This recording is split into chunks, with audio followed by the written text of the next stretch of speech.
Hello, good morning everyone. How are you? Hope you all are fit and fine. Today we will discuss exercise 3.7, exercise 3.7, chapter 3, class 6. So in this the first question is, what is the first question? It is already written there, क्योंकि इसके पहले मैं video बना रहा था, वो बीच में interrupt हो गया, तो ये क्वेश्चन लिखा ही रह गया. In the first question it is given that Renu purchased 2 bags of fertilizers of weight 75 kg and 69 kg. Find the maximum value of weight which can measure the weight of the fertilizer exact number of time. The question is, just read the question carefully. Look, the solution of this question is very easy. Don't worry about the solution कि solution कैसे find करेंगे. Solution इस question का बहुत easy है, लेकिन इस question को समझना बहुत जरूरी है कि what this question want to ask, ये क्वेश्चन पूछना क्या चाह रहा है.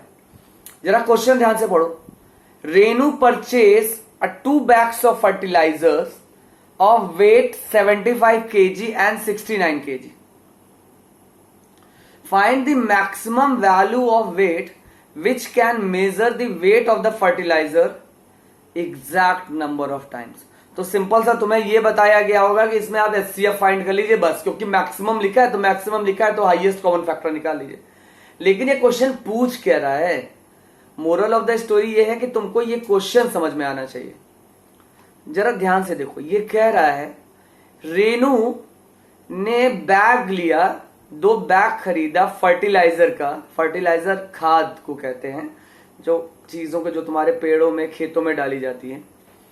रेनो ने 2 बैग खरीदे फर्टिलाइजर्स के. एक बैग का वेट था 75 kg और दूसरे बैग का वेट था 69 kg. वो ये कह रहा है कि आपको maximum weight, value of weight, weight में समझ रहे हो? तुमने देखा होगा, सब्जी खरीदने जाते हो तो जब तुम उससे कहते हो कि भाई 1 किलो सब्जी देना या 1 किलो आलू देना, तो तुमसे क्या करता है? वो कुछ इस तरह की चीजें उठाता है ना, इस तरह की, मतलब इतनी अच्छी नहीं होती, एक वेट उठाता है ना, उसमें लिखा रहता है 1 kg. उसको वो इस साइड रखता है और इस साइड आलू रखता है. जब दोनों बराबर आ जाते हैं तब वो हमको आलू दे देता है. सिंपल, ये समझ में आया? तो यहां पे उस वेट की बात कर रहा है. तो उसने बोला कि find the maximum value of weight which can measure the weight of the fertiliser exact number of times. नहीं समझे? जैसे सपोज करो ये 75 kg है, ठीक है, सपोज करो ये 75 kg है और उसके पास जो वेट है वो सिर्फ 2 किलो का है. 75 kg है और उसके पास जो वेट है वो सिर्फ 2 किलो का है, 1 किलो और 1 किलो. तो अब मुझे 70 बोरे में से वो फर्टिलाइजर निकाल लीजिए, ठीक है. वो फर्टिलाइजर का एक ढेर आपके सामने पड़ा हुआ है. आपने ये 2 किलो का बट है, 2 किलो का वेट है. अब मैंने 75 kg में से निकाला और इस पे रखा. ध्यान से सुनो, 75 kg में से सपोज करो ये है, ये मेरे पास है कुछ पीनट्स हैं. तो ये क्या हुआ, ये समझ लो कि खाद है, ये टोटल खाद है 75 किलो की, ठीक है. अब मुझे ऐसे इसको वेट करना है कि कोई भी खाद बची ना रह जाए.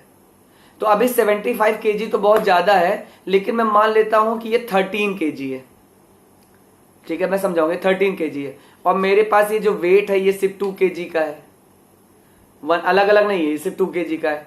तो मैंने इसमें से निकाला और नापा मैंने, तो ये हो गया 2 kg. मैंने इसको रख दिया किनारे, ठीक है. फिर मैंने इसमें से निकाला, फिर मैंने नापा 2 kg, फिर इसको रख दिया किनारे. टोटल 13 kg था.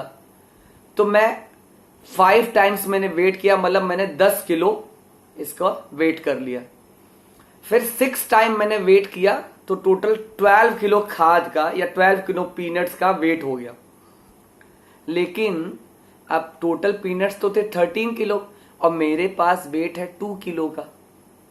टोटल वेट से 13 किलो और मेरे पास ये जो वेट है इसे 2 किलो का है. तो अब मैंने कितना, मैंने 6 बार तो नाप लिया, 6 टाइम 12 किलो फर्टिलाइजर या 12 किलो पीनट्स तो मैंने वेट कर ली. लेकिन अब वो 1 किलो पीनट जो बची है उसको मैं कैसे वेट करूंगा? वो जो 1 किलो पीनट बची है उसका वेट मैं कैसे करूंगा? इसीलिए 1 किलो पीनट बच गई ना, 1 किलो पीनट बच गई, तो आपको क्या करना है? आपको ऐसा वेट ढूंढना है कि जब हम उस वेट से फर्टिलाइजर को नापें तो भाई कोई भी फर्टिलाइजर थोड़ा सा भी बचा ना रह जाए, एग्जैक्ट नंबर ऑफ टाइम सारे के सारे फर्टिलाइजर वेट हो जाए। एग्जैक्ट नंबर ऑफ टाइम का समझ रहे हो? एग्जैक्ट नंबर ऑफ टाइम वहां पे लिखा हुआ है। अगर ये सिर्फ 12 किलो है, ठीक है, तो एग्जैक्ट नंबर ऑफ टाइम हो गया ना, 6 बार मैंने 2-2 किलो वेट कर दिया, तो रिमाइंडर कुछ बचा? रिमाइंडर बचा 0 ना, तो इसका मतलब एग्जैक्ट नंबर ऑफ टाइम। यही हमको इस क्वेश्चन में ढूंढना है। इस क्वेश्चन में हमको क्या ढूंढना है? इस क्वेश्चन में हमें ये ढूंढना है कि 75 और 69 का वेट करने के लिए हमको ऐसा कौन सा वेट चाहिए कि जब हम इन दोनों को वेट करें, इन दोनों को तौलें, तो कोई भी फर्टिलाइजर बाकी ना बचे। तो क्या करना होगा इसके लिए? इसके लिए हमको फाइंड करना होगा HCF। और लास्ट क्लास में मैंने तुमको बताया था HCF कैसे फाइंड करते हैं, लेकिन इस क्लास में फिर बता दूंगा, कोई प्रॉब्लम नहीं है। चलो, सबसे पहले मैं निकालूंगा 75 का HCF। कैसे निकालेंगे? Prime factorisation. सबसे पहले हम डिवाइड करेंगे 3 से। 3 2 जा 6, 3 5 जा 15, ठीक है। अगेन बाई 5, 5 5 जा 25, अगेन बाई 5, 5 1 जा 5। क्लियर? ये तो क्लियर हो गया होगा। अब अगला हमें निकालना है 69 का। 69 का निकालिए। 2 से जाएगा? नहीं जाएगा। 3 से जाएगा। 3 2 जा 6, 3 3 जा 9, again by 23। Write the prime factorisation, product of prime factorisation of 75। 3 into 5 into 5, 3 into 5 into 5। What's about 69? 69 को लिखो 3 इंटू 23। HCF क्या होगा? जल्दी बताओ, आधे बच्चों ने आंसर दे दिया है। Very good. HCF होगा आपका 3। HCF क्या होगा? 3। HCF आपका होगा 3। अब पता चला तुम्हें, 3 वो वेट है, 3 किलो का वो वेट है जो इन सबको exact number of time divide कर देगा। करें? ये देखो, 1 किलो, 2 किलो, 3 किलो। वो जो वेट है वो 3 किलो का है। ये एक साथ है, अलग अलग 1-1 किलो का नहीं है। ये वेट है जिसके ऊपर 3 लिखा हुआ है। 3 किलो का वो वेट है जो दोनों को exact number of time weight करेगा। मतलब अगर मुझे 75 करना है तो 75 को 3 से डिवाइड करो, 25 आया। मतलब मैं 25 बार उस फर्टिलाइजर को वेट कर सकता हूं और कोई फर्टिलाइजर बचेगा नहीं। बचेगा? नहीं बचेगा। मतलब मैं एक बार में 3 किलो फर्टिलाइजर उठाऊंगा। मैंने 3 किलो फर्टिलाइजर उठाया, वेट किया, किनारे रखा। फिर 3 किलो फर्टिलाइजर उठाया, वेट किया, किनारे रखा। कहां से उठा रहा हूं? 75 वाले ढेर में से।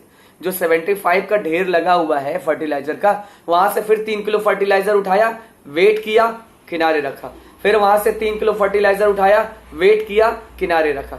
ऐसे करते करते मुझे 25 बार, 25 बार मुझे वहां से 3-3 किलो का फर्टिलाइजर उठाना होगा और वहां रख देगा। 25वें बार जब मैं तौल लूंगा, जब मैं वेट कर लूंगा, तो वहां पे कोई फर्टिलाइजर बचेगा क्या? 2 किलो, 3 किलो, 4 किलो कोई फर्टिलाइजर बचेगा क्या? नहीं बचेगा। इसका मतलब 3 kg is that weight which measure the weight exactly. अब 69 की बात करो। 69 को 3 से डिवाइड करो, 23 आएगा। मतलब वो 69 का ढेर रखा हुआ है फर्टिलाइजर का, उसमें से मैंने 3 किलो फर्टिलाइजर उठाया, वेट किया, किनारे रखा। फिर 3 किलो फर्टिलाइजर उठाया, वेट किया, किनारे रखा। ऐसा करते करते मैं 23 टाइम्स उसको वेट करूंगा। और जब 23 टाइम्स, मतलब ये 23वां टाइम्स है जब मैंने वहां से 3 किलो वेट उठाया, वेट किया, किनारे रखा, तब क्या वहां उस ढेर में, 69 किलो के ढेर में इतना सा भी फर्टिलाइजर बचेगा? नहीं। तो इसका मतलब वो 3 किलो का वेट, वो 3 kg का वेट, वो एग्जैक्ट नंबर ऑफ वेट है जो उसको exact number of times divide करेगा, मेजर करेगा। अच्छे से क्वेश्चन समझ में आया है? चलो, अब मैं कोशिश करूंगा मैं हर क्वेश्चन का अलग अलग वीडियो बनाऊं, क्योंकि पता है कि अगर मान लो बीच में फोन बैठ गया तो। चलो, ऑल द बेस्ट।